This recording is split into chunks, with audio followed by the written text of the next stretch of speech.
Lista nacional por ADN, creo que es el número 1, ¿verdad? No, Soy número número 2. 2 después de la doctora Anabela Silva. Ah, qué bien, qué bien, qué bien acompañada la doctora.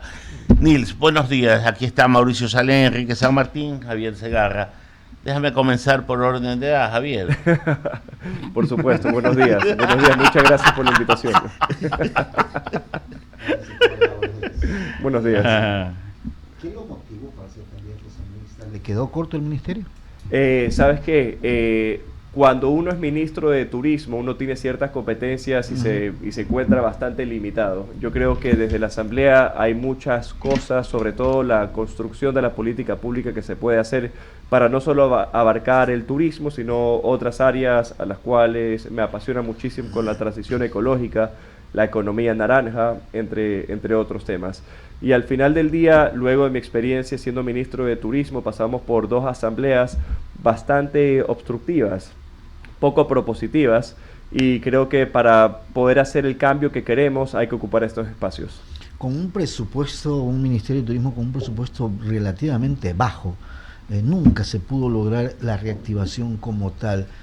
¿Acaso la Asamblea le va a permitir generar la ley o la normativa que sea necesaria para reactivar el turismo? Claro, bueno, hablemos sobre hasta diciembre del 2023, la industria de turismo se estaba recuperando un excelente ritmo. Iniciando enero, cuando sucedió lo de TC Televisión, los números de turismo receptivo cayeron al suelo y se están recuperando en este momento. Quiero recordarles que en marzo de este año logramos aprobar la Ley Económica Urgente de Turismo, que tiene varios factores de alivio financiero, pero uno de los más importantes fue la creación del Fondo de Promoción, lo que va a permitir al Ministerio de Turismo que tenga un presupuesto de 5 o 6 millones anuales a 40, 50 millones de dólares con el fondo de promoción a través de las tasas que recauda el Ministerio de Turismo, como la tasa Ecodelta y Ecopotencia Turística, y esto entra en vigencia el próximo año. Y usted lo debe conocer muy bien, ese presupuesto de 5 o 6 millones de dólares en el Ministerio de Turismo, el 90 o 80% es para sueldos. Bueno, de los 5 o 7 millones son exclusivamente de inversión para la promoción, pero el Ministerio de Turismo recauda entre 40 y 50 millones de dólares anuales. El problema es que ese dinero que recauda se va a la caja fiscal y luego al Ministerio de Turismo le llega a 5 o 6. Hay que recordar que las tasas Ecodelta y Ecopotencia Turística en el 2015 fueron creadas para la promoción y competitividad de la industria de turismo, pero nunca se creó la herramienta o el vehículo legal para que esos fondos sean administrados por el Ministerio de Turismo. En marzo logramos aprobar la Ley Económica Urgente de Turismo y se creó el vehículo legal para que a partir de enero del 2025, el próximo mes, sea el Ministerio de Turismo el que administre el 100% de estos recursos. Mi querido Bolívar, por favor, continúe con el diálogo. Gracias, Javier. Nils, nosotros vimos en el gobierno del expresidente Guillermo Lasso el trabajo que hizo el Ministerio de Turismo y tú a la cabeza. Y en algún momento acá también, cuando teníamos estos diálogos, tú estabas en diferentes puntos, principalmente en Europa, promocionando lo que es la marca país. Sobre la marca país, Nielsen, ¿qué ha pasado? Porque la iniciativa fue muy buena y de alguna manera iba calando. No sé ahora en qué se quedó, porque era un muy buen proyecto y a través de ferias también, de presentaciones, incluso recuerdo tanto en algún punto en Alemania había una casa de chocolate y eran los chocolates nuestros los que se promocionaban. Pero desde ese entonces a la fecha, ¿cómo estamos? No, bueno, el ministro de Turismo actual, el ministro Mateo Estrella, está haciendo un gran trabajo dando continuidad a los esfuerzos del posicionamiento de la marca país.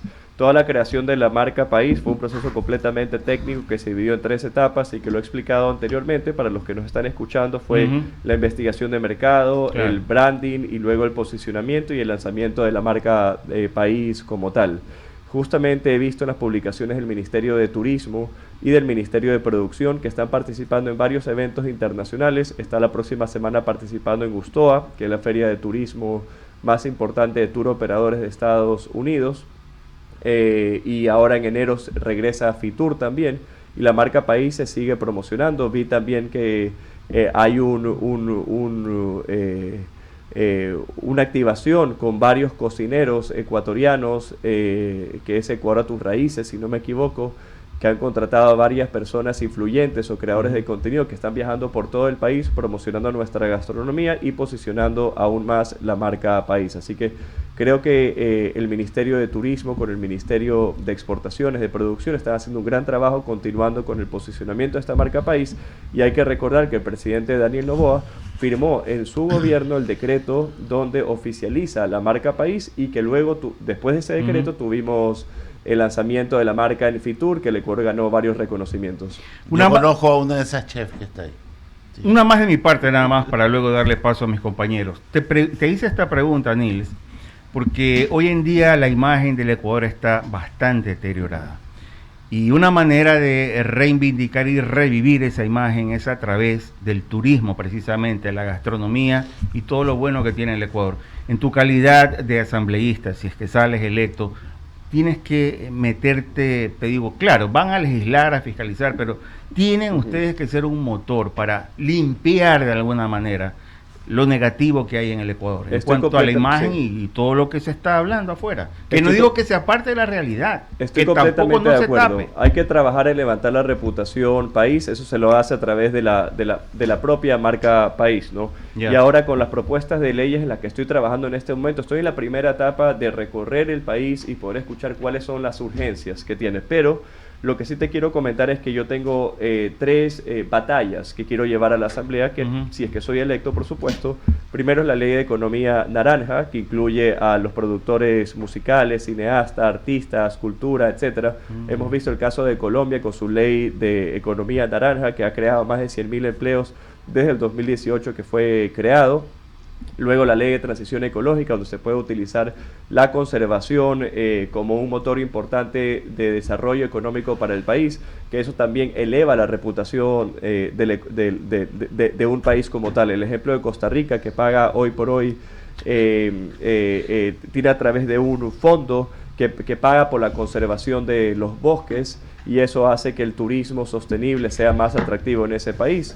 Y bueno, y por supuesto la ley orgánica de turismo, que eso es una ley que la tengo lista desde febrero del 2022, que se presentó parte de esa ley con la ley económica urgente de turismo, pero todavía hace falta el 75% del contenido de política pública para el turismo, que quiero presentar en junio o julio de este año en caso de ser electo. Correcto, continúa Mauricio Salén. Gracias. Nils, qué gusto saludarte a los tiempos y tenerte aquí en el panel del diálogo.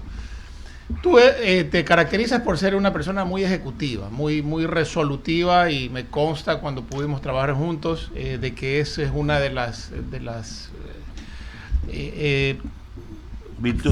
virtudes que tienes para llevar adelante. ¿Cómo interpretar dejar eso a cambio de ser uno de 151 cuando sabemos todos los obstáculos que tiene un asambleísta para poder llevar adelante iniciativas, más aún cuando no hay acuerdos en las bancadas, y más aún cuando el gobierno es claramente opositor a todo el resto?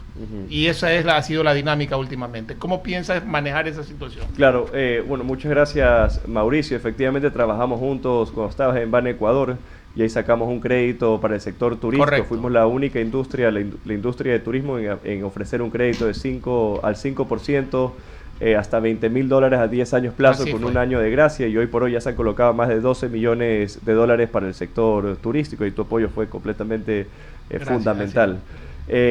Y bueno, no voy a comprometer en ningún momento este aspecto de ejecutivo. Así soy en mi vida privada y así soy en el sector público también. Por eso es que no estoy esperando a ser electo para poder trabajar en leyes para proponer en la Asamblea, sino que ya quiero llegar a la Asamblea en caso de ser electo con 3 leyes bajo el brazo que fueron construidas con la gente en territorio. Por ejemplo, cuando armamos la ley económica, la ley orgánica de turismo, conformamos una comisión de 6 profesionales de turismo, 3 nacionales, 3 internacionales, que representan el sector público, el sector privado y la academia.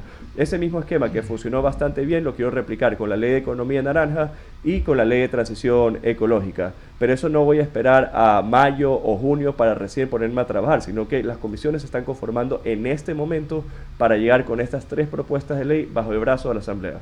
Correcto. Qué bueno, y sabes que una de las cosas que siempre hemos reclamado aquí es que vayan personas, primero decentes, segundo que vayamos un poco a limpiar esa asamblea. Yo fui candidato alguna vez a la asamblea, la única vez en mi vida que fui candidato, y una de mis lemas era vamos a limpiar la asamblea porque realmente está contaminada de muchos aspectos, como hablábamos con Javier ayer.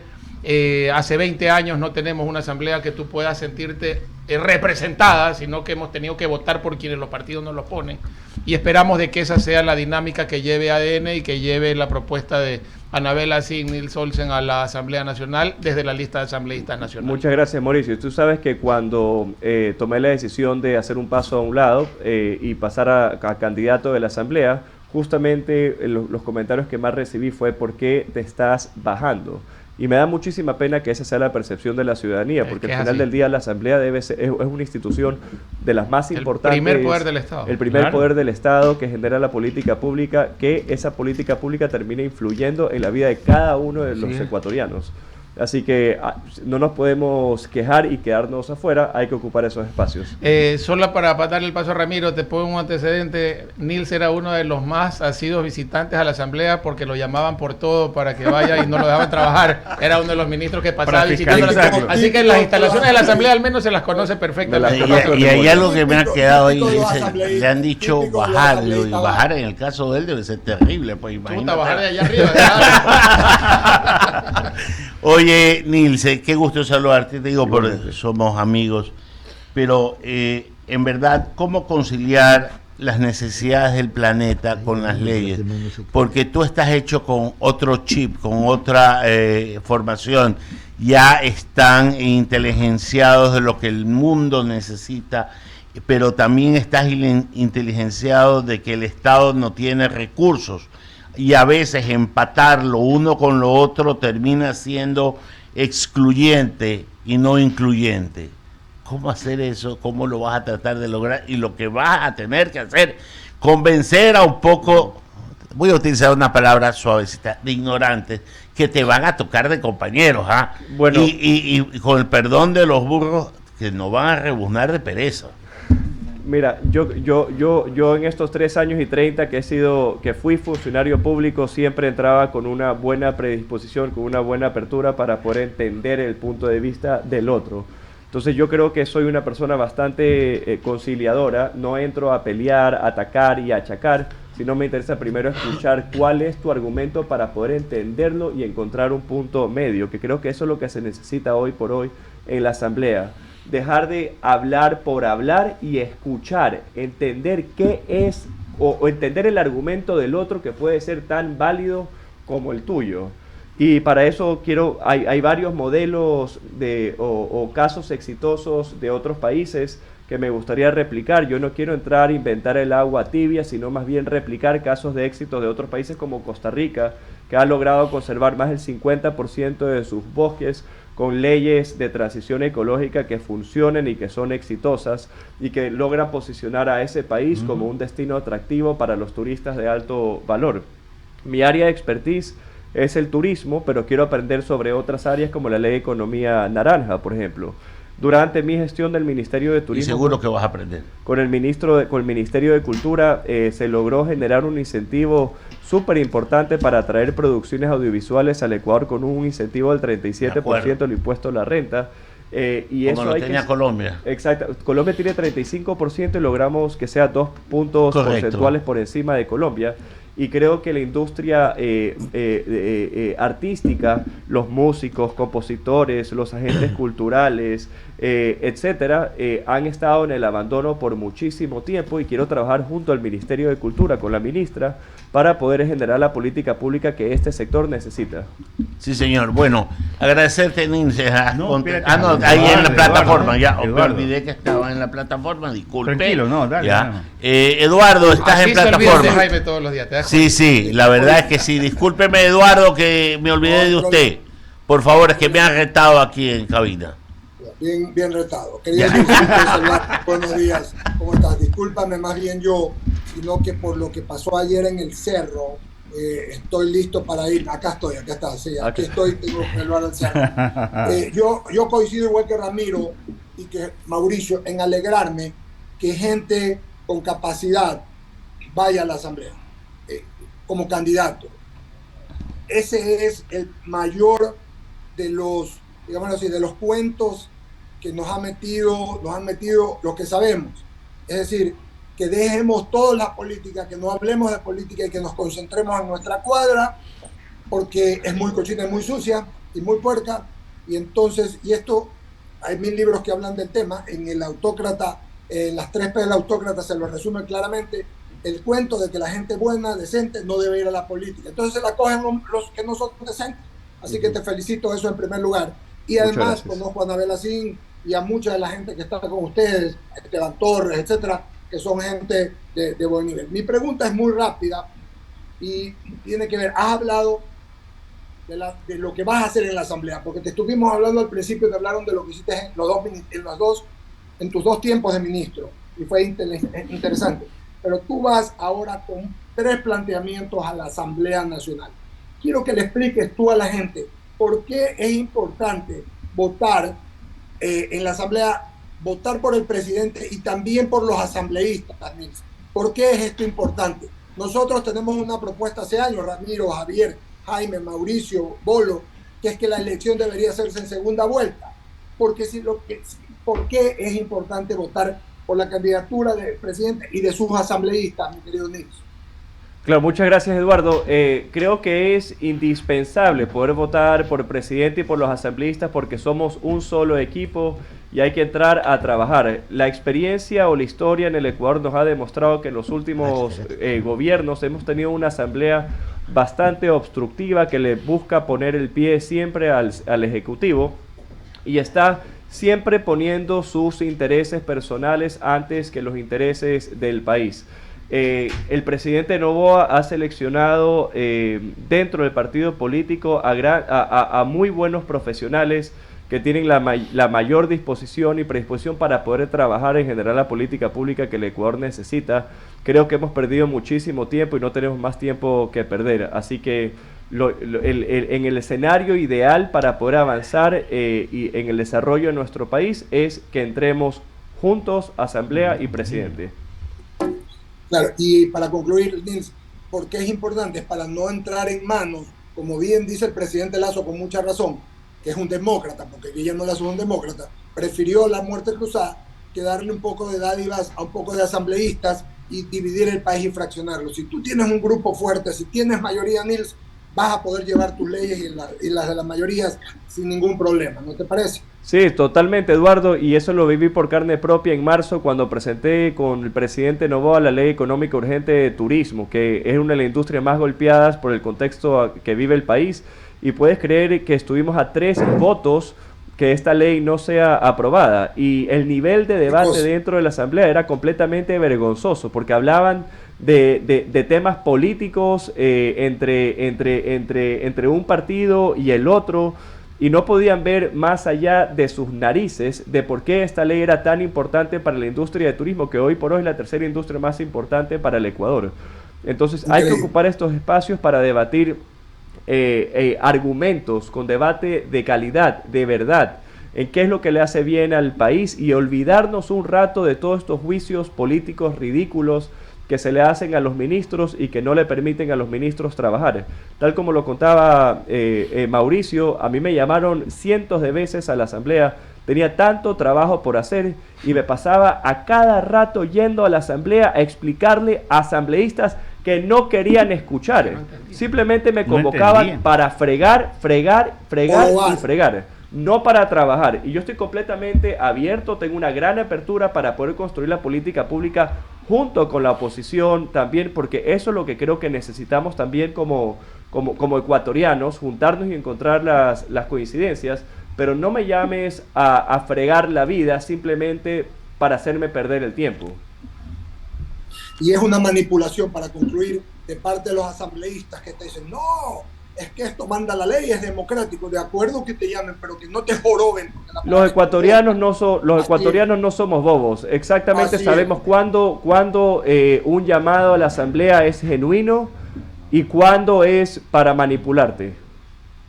Y eso lo sabe la gente, por eso siempre decimos con mis compañeros de programa, todos ellos se creen inteligentes y que todos somos bobos, no nos damos cuenta. Tienes toda la razón, te deseo mucho éxito.